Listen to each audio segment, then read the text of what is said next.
ಕಾಂಗ್ರೆಸ್ನಲ್ಲಿ ಉಪಚುನಾವಣೆ ಟಿಕೆಟ್ ಫೈಟ್ಗೆ ರಾಜ್ಯ ಕಾಂಗ್ರೆಸ್ ಉಸ್ತುವಾರಿ ಸುರ್ಜೇವಾಲಾ ಎಂಟ್ರಿ ಕೊಟ್ಟಿದ್ದಾರೆ. ಬಾಗಲಕೋಟೆ ಮತ್ತು ದಾವಣಗೆರೆ ಕಾಂಗ್ರೆಸ್ ಅಭ್ಯರ್ಥಿಗಳ ಆಯ್ಕೆಯಲ್ಲಿ ಗೊಂದಲವಾಗ್ತಾ ಇದೆ. ಹೀಗಾಗಿ ಇವತ್ತು ಬೆಂಗಳೂರಿಗೆ ರಾಜ್ಯ ಉಸ್ತುವಾರಿ ರಣದೀಪ್ ಸಿಂಗ್ ಸುರ್ಜೇವಾಲಾ ಆಗಮಿಸಲಿದ್ದಾರೆ. ಖಾಸಗಿ ಹೋಟೆಲ್ನಲ್ಲಿ ದಾವಣಗೆರೆ ದಕ್ಷಿಣ ಕ್ಷೇತ್ರದ ಸಂಬಂಧ ಸಭೆ ನಡೆಸಲಿದ್ದಾರೆ. ಈ ಸಭೆಯಲ್ಲಿ ಸಿಎಂ ಸಿದ್ದರಾಮಯ್ಯ, ಡಿಸಿಎಂ ಡಿಕೆಶಿ ಹಾಗೂ ಸಚಿವ ಎಸ್ಎಸ್ ಮಲ್ಲಿಕಾರ್ಜುನ್ ಮತ್ತು ಪ್ರಭಾ ಮಲ್ಲಿಕಾರ್ಜುನ್ ಭಾಗಿಯಾಗಲಿದ್ದಾರೆ. ಬಳಿಕ ಕೆಪಿಸಿಸಿಯಲ್ಲಿ 2 ಕ್ಷೇತ್ರದ ಮುಖಂಡರ ಜೊತೆ ಸಭೆ ನಡೆಸಲಿದ್ದಾರೆ. ಕೆಪಿಸಿಸಿ ಸರ್ವೆ ಮೇಲೆ ಉಪಚುನಾವಣೆ ಅಭ್ಯರ್ಥಿ ಆಯ್ಕೆ ನಿಂತಿದೆ. ಈಗಾಗಲೇ 2 ಕ್ಷೇತ್ರದಲ್ಲಿ ಕೆಪಿಸಿಸಿ ರಿಸರ್ಚ್ ಟೀಮ್ ಚುನಾವಣೆ ಸರ್ವೆ ಮಾಡಿದೆ. ಸರ್ವೆ ರಿಪೋರ್ಟ್ ರೆಡಿಯಾಗಿ ಕೆಪಿಸಿಸಿ ಅಧ್ಯಕ್ಷರ ಕೈ ಸೇರಿದೆ. ಇಂದು ಸುರ್ಜೇವಾಲಾಗೆ ಕೆಪಿಸಿಸಿ ಅಧ್ಯಕ್ಷ ಡಿಕೆ ಶಿವಕುಮಾರ್ ಸರ್ವೆ ರಿಪೋರ್ಟ್ ನೀಡಲಿದ್ದಾರೆ. ಸರ್ವೆ ರಿಪೋರ್ಟ್ ಅನ್ನು ಆಧರಿಸಿ ಸಭೆಯಲ್ಲಿ ಸುರ್ಜೇವಾಲಾ ಚರ್ಚೆ ನಡೆಸಲಿದ್ದಾರೆ. ಸಿಎಂ, ಡಿಸಿಎಂ ಸಚಿವರು, ಮುಖಂಡರ ಜೊತೆ ಸುರ್ಜೇವಾಲಾ ಸಭೆ ನಡೆಸಲಿದ್ದಾರೆ. ದಾವಣಗೆರೆ ದಕ್ಷಿಣ ಉಪಚುನಾವಣೆ ಕ್ಷೇತ್ರದ ಕಾಂಗ್ರೆಸ್ ಟಿಕೆಟ್ ಹಂಚಿಕೆ ಕಗ್ಗಂಟಾಗ್ತಾ ಇದೆ. ಈಗಾಗಲೇ ಸಚಿವ ಎಸ್ಎಸ್ ಮಲ್ಲಿಕಾರ್ಜುನ ಪುತ್ರ ಸಮರ್ಥ್ಗೆ ಟಿಕೆಟ್ ನೀಡುವಂತೆ ಒತ್ತಾಯ ಕೇಳಿಬಂದಿದ್ದು, ಅಲ್ಪಸಂಖ್ಯಾತರಿಗೆ ಟಿಕೆಟ್ ನೀಡಬೇಕು ಅಂತ ಆಗ್ರಹವೂ ಕೂಡ ಕೇಳಿಬಂದಿದೆ. ಈ ಬಗ್ಗೆ ದಾವಣಗೆರೆಯಲ್ಲಿ ಉಸ್ತುವಾರಿ ಸಚಿವ ಎಸ್ಎಸ್ ಮಲ್ಲಿಕಾರ್ಜುನ್ ಮಾತನಾಡಿದ್ದು, ಬೆಂಗಳೂರಿನಲ್ಲಿ ಉಸ್ತುವಾರಿ ಮೀಟಿಂಗ್ ಇದೆ. ಶನಿವಾರ ಟಿಕೆಟ್ ಅನೌನ್ಸ್ ಆಗುವ ನಿರೀಕ್ಷೆ ಇದೆ. ನಿಮ್ಮ ಯಾವುದೇ ನಿರ್ಣಯಕ್ಕೆ ನಾನು ಬದ್ಧ ಅಂತ ಹೇಳಿದ್ದಾರೆ. ಒಳ್ಳೆ ಸ್ನೇಹ ಭಾವದಿಂದ ಚುನಾವಣೆ ಮಾಡಿ ಯಾವ ಗೆಲುವು ಸೋಲು ಅನ್ನೋದು ಸೆಕೆಂಡ್ರಿ. ಒಳ್ಳೆ ದಾವಣಗೆರೆ ಜನತೆಗೆ ಒಳ್ಳೆ ಒಂದು ಅಭಿವೃದ್ಧಿ ಕಾರ್ಯಗಳ ಜೊತೆಗೆ ಒಳ್ಳೆ ಸ್ನೇಹ, ಪ್ರೇಮ, ವಿಶ್ವಾಸದಿಂದ, ಪ್ರೀತಿ ವಿಶ್ವಾಸದಿಂದ ಇದ್ದು ನಮ್ಮ ಯಾರ ಅಭ್ಯರ್ಥಿ ಆದ್ರೂ ನಮ್ಮ ಅಭ್ಯರ್ಥಿನ ಗೆಲ್ಲಿಸುವಂಥ ಪ್ರಯತ್ನವನ್ನು ಮಾಡ್ತೀವಿ. ನಾವೇ ಅಟೆಂಡ್ ಮಾಡ್ತೀವಿ ಅಂದರು. ಆಯ್ತು ಮಾಡ್ರಪ್ಪ, ನೀವೇ ಮಾಡಿರಿ ಅಂದೆ. ಯಾಕಂದ್ರೆ ಅಭ್ಯರ್ಥಿ ಪರವಾಗಿ ಹೇಳ್ಬೇಕು, ಮಾಡಬೇಕು ಅನ್ನೋದು ಬೇಡ. ನೀವು ಏನು ಡಿಸಿಷನ್ ತಗೊಂಡ್ರು ನಮಗೆ ಸ್ವಾಗತ ಐತಿ ಅಂತ ಹೇಳಿ ಒಳ್ಳೆ. ಶಾಮನೂರು ಮೊಮ್ಮಗ ಸಮರ್ಥ್ಗೆ ಟಿಕೆಟ್ ಸಿಗುವಂತೆ ಶಾಮನೂರು ಕುಟುಂಬದ ಅಭಿಮಾನಿ ಮಂತ್ರಾಲಯಕ್ಕೆ ತೆರಳಿ ಪೂಜೆ ಸಲ್ಲಿಸಿದ್ದಾರೆ. ಡೋಲಿ ಚಂದ್ರು ಎನ್ನುವವರು ಮಂತ್ರಾಲಯದ ಸುಬುಧೇಂದ್ರ ತೀರ್ಥ ಶ್ರೀಗಳ ಭೇಟಿಯಾಗಿ ಪ್ರಾರ್ಥನೆ ಸಲ್ಲಿಸಿದ್ದಾರೆ.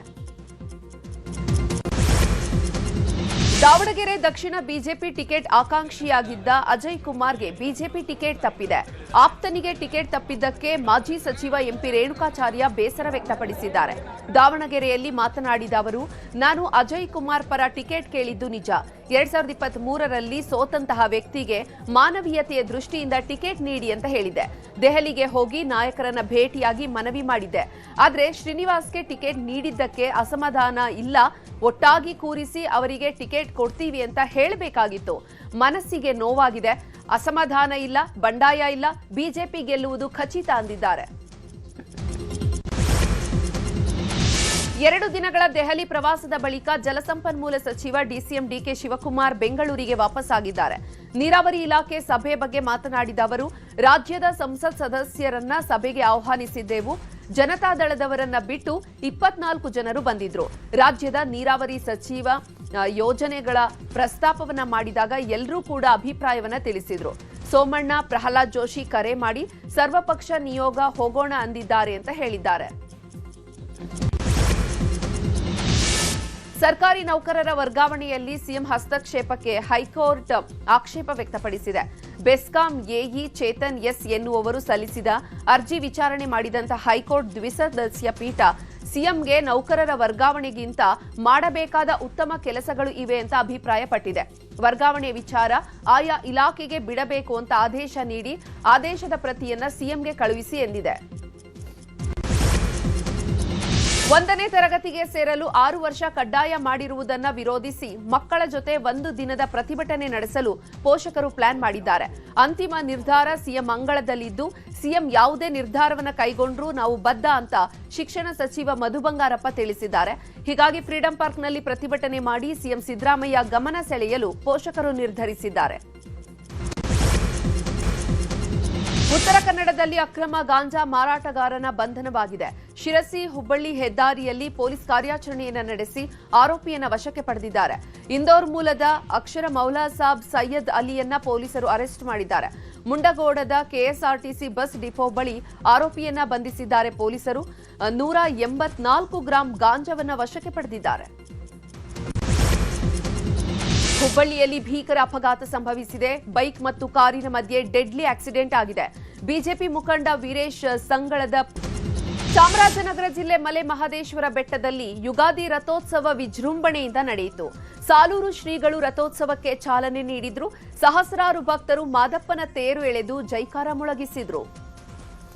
ಇನ್ನು ಉತ್ತರ ಕನ್ನಡ ಜಿಲ್ಲೆಯ ಬಡಗೇರಿಯಲ್ಲಿ ಯುಗಾದಿ ಹಬ್ಬವನ್ನ ಸಂಭ್ರಮದಿಂದ ಆಚರಣೆ ಮಾಡಲಾಯಿತು. ಅಂಕೋಲಾ ಬಡಗೇರಿಯಲ್ಲಿ ಹಾಲಕ್ಕಿ ಒಕ್ಕಲಿಗರ ಸ್ತಬ್ಧ ಚಿತ್ರವನ್ನ ಪ್ರದರ್ಶಿಸಲಾಯಿತು. ಸಾಂಪ್ರದಾಯಿಕ ಸ್ತಬ್ಧ ಚಿತ್ರ ಹಬ್ಬದ ಮೆರುಗನ್ನ ಹೆಚ್ಚಿಸಿತ್ತು. ಈ ಜಾನಪದ ವೈಭವವನ್ನ ಕಣ್ತುಂಬಿಕೊಳ್ಳಲು ಸಾವಿರಾರು ಜನರು ಸೇರಿದ್ರು. ಯುಗಾದಿ ಹಬ್ಬದ ಪ್ರಯುಕ್ತ ಚಿಂತಾಮಣಿ ತಾಲೂಕಿನ ಪುರಾತನ ದೇವಸ್ಥಾನ ಅಲಂಬಗರಿ ದೇವಸ್ಥಾನದಲ್ಲಿ ಪಂಚಾಂಗ ಪೂಜೆಯನ್ನು ನಡೆಸಲಾಯಿತು. ದೇವಸ್ಥಾನದಲ್ಲಿ ವಿಶೇಷ ಪೂಜಾ ಕೈಂಕರ್ಯಗಳು ನಡೆದವು. ಗ್ರಾಮದ ಪ್ರಮುಖ ಬೀದಿಗಳಲ್ಲಿ ವಿಶೇಷ ಮೆರವಣಿಗೆಯನ್ನು ಮಾಡಲಾಯಿತು. ದೇವಸ್ಥಾನಕ್ಕೆ ಬಂದ ಭಕ್ತಾದಿಗಳಿಗೆ ಪ್ರಸಾದವನ್ನು ಹಂಚಿ ಹಬ್ಬ ಆಚರಿಸಲಾಯಿತು.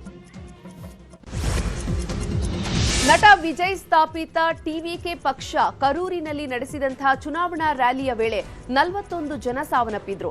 ಈ ಕಾಲ್ತುಳಿತದ ದುರಂತಕ್ಕೆ ಟಿವಿಕೆ ಹೊಣೆ ಅಲ್ಲ ಅಂತ ನಟ ವಿಜಯ್ ಹೇಳಿದ್ದಾರೆ. ಅಲ್ಲದೆ ಡಿಎಂಕೆ ಸರ್ಕಾರದ ವೈಫಲ್ಯದಿಂದ ಈ ದುರಂತ ಸಂಭವಿಸಿತ್ತು ಅಂತ ಆರೋಪಿಸಿದ್ದಾರೆ. 41 ಜನರ ಸಾವಿಗೆ ಯಾರು ಹೊಣೆ ಅಂತ ಸಿಬಿಐನಿಂದ ವಿಚಾರಣೆ ನಡೀತಾ ಇದೆ. ಈ ವಿಚಾರಣೆ ವೇಳೆಯೂ ಕೂಡ ಈ ಶಾಕಿಂಗ್ ಡ್ರೋನ್ ವಿಡಿಯೋ ವೈರಲ್ ಆಗ್ತಾ ಇದೆ. ವಿಡಿಯೋ ರಿಲೀಸ್ ಬಳಿಕ ವಿಜಯ್ಗೆ ಮತ್ತಷ್ಟು ಸಂಕಷ್ಟ ಎದುರಾಗುವಂತಹ ಸಾಧ್ಯತೆ ಇದೆ.